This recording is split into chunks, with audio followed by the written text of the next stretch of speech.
Di video kali ini kakak masih ngebahas seputar depresiasi. Apa itu depresiasi teman-teman? Penyusutan. Ya, benar sekali. Nah, kali ini Kak Kun ngebahas dengan metode yang berbeda dari sebelumnya. Masih ingat gak metode sebelumnya apa? Metode sebelumnya kakak menghitung tentang metode garis lurus ya. Metode apa? Garis lurus. Nah, sekarang Kak Kun ngebahas dengan metode pembebanan teman-teman. Nah, metode pembebanan ini itu ada dua metode lagi. Di antaranya metode jumlah angka tahun dan juga metode saldo menurun atau saldo menurun ganda. Tapi di pembahasan ini Kak Kun lebih fokus ke metode jumlah angka tahun teman-teman. Nah, di dalam metode jumlah angka tahun ini sebenarnya dia mengambil logika itu sama dengan metode jumlah angka tahun itu sama seperti saldo menurun atau saldo menurun ganda. Di mana pembebanan suatu aset itu kan semakin tahun itu semakin besar. Kenapa dikatakan seperti itu? Dikarenakan bahwasanya jika kita membeli suatu mesin, contohnya mesin kalau kita pakai itu pasti lebih enak saat kita beli baru ya. Setelah 5 tahun ke depan dan seterusnya, otomatis mesin itu daya gunanya itu lebih berkurang ya. Ibaratnya itu kekuatannya itu lebih rendah dari awal. Jadi biayanya yang harus dikeluarkan harus lebih besar. Nah, maka dari itu digunakanlah metode dua ini. Metode apa? Jumlah angka tahun dan metode saldo menurun ya. Nah, dua metode ini bisa kita kenal dengan metode pembebanan menurun. Nah, kali ini Kak Kun ngebahas metode jumlah angka tahun. Oke, di sini Kak Kun sudah menyiapkan satu buah soal beserta pembahasan dan jurnalnya. Jadi nanti kita kupas bareng-bareng gitu ya teman-teman. Kak Kun udah siapkan spidol. Jadi teman-teman di rumah bisa sediakan kalkulator biar bisa cross check lagi apakah hitungannya itu berbeda. Jika berbeda tulis di komentar ya teman-teman. Oke, kita masuk. Intinya tuh begini, jika kita menggunakan metode jumlah angka tahun, itu tuh yang paling penting kita harus mencari yang namanya fraksi depresiasi. Di mana fraksi depresiasi ini didapatkan dari nominator dibagi dengan denominator. Di mana nominator itu jumlah masa manfaatnya, ibaratnya itu bukan jumlahnya ya. Misalnya tahun pertama dia pakainya nominator paling tinggi. Nah, itu yang dikatakan biayanya semakin tinggi. Memang dalam prakteknya itu lebih bludak di pengeluaran pertama. Kenapa? Itu untuk meminimalisir jika di suatu masa ke depan itu pasti lebih ringan karena sudah dibebankan di awal ya. Oke, sekarang kita langsung aja masuk ke soalnya biar lebih jelas lagi ya teman-teman. Oke, bisa dilihat. Di sini Kak Kun mengambil contoh soal di mana yuk kita baca bareng-bareng ya.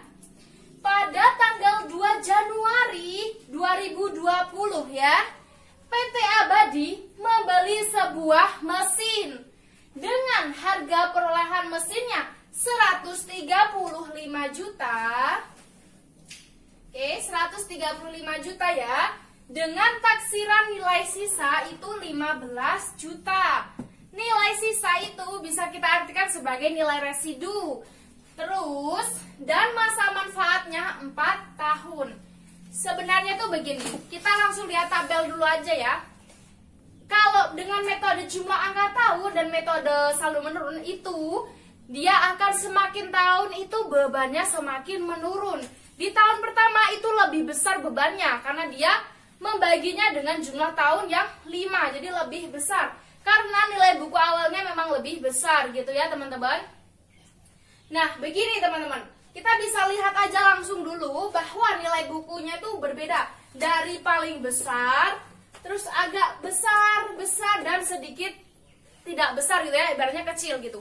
Berbeda dengan metode garis lurus. Kalau metode garis lurus setiap tahunnya itu sama. Jadi di sini Kak Kun sudah siapkan rumus, dimana ini bukan menjadi patokan ya, ibaratnya tuh patokan untuk tahun kedua, ketiga. Jadi patokannya itu ada di fraksi depresiasi. Teman-teman bisa menghitung ini berkali-kali sampai tahap di mana tahun yang diminta itu tahun berapa gitu ya. Oke, kita masuk dulu. Kita lihat rumusnya dulu ya teman-teman.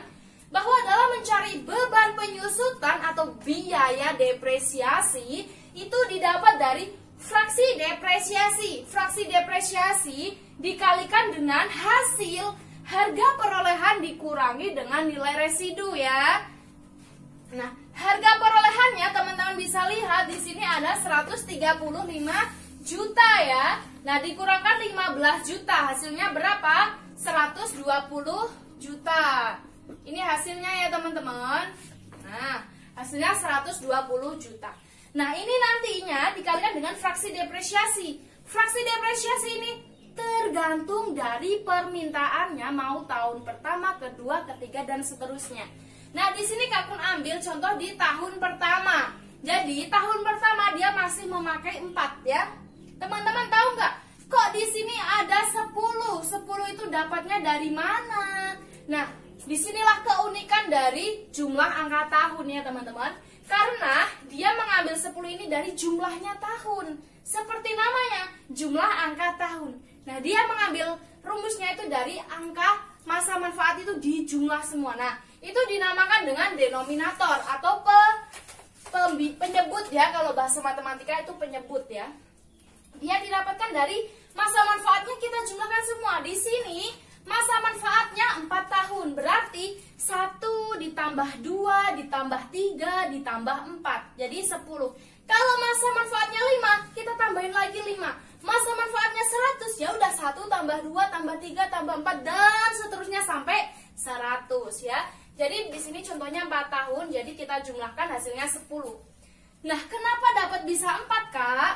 Nah, itu namanya nominator atau bahasa matematika dia disebut pembilang gitu ya, teman-teman. Nah, ini tuh kebalikannya. Yang dinamakan semakin tahun itu semakin meningkat biayanya. Nah, itu dibalik ya, teman-teman.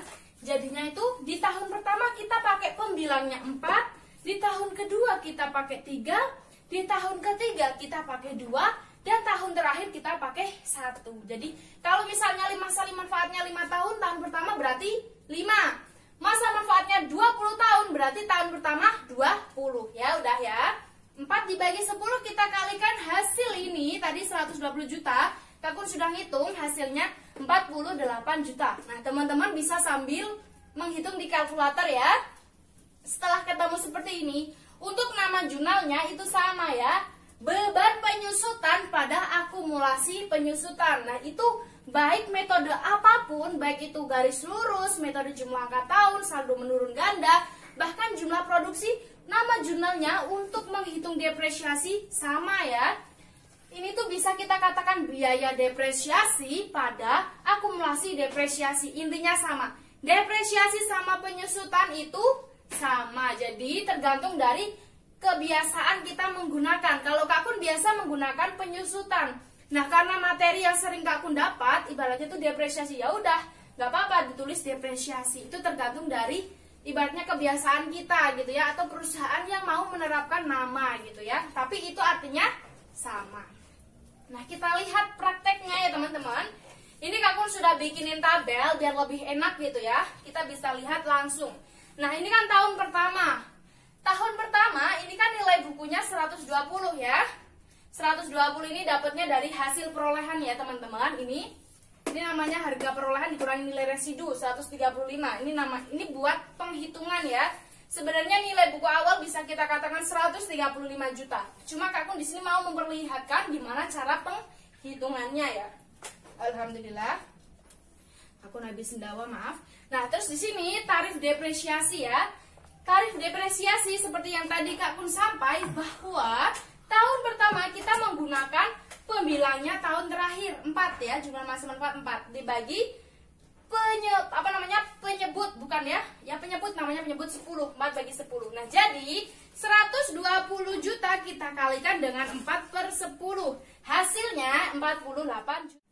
Nah, teman-teman, untuk menentukan nilai buku akhir, teman-teman bisa kurangkan dari nilai buku awal. Ini 120 juta, kita kurangkan dengan 48 juta. Hasilnya berapa? 72 juta. Nah, 72 juta ini kita jadikan tolak ukur di tahun kedua ya.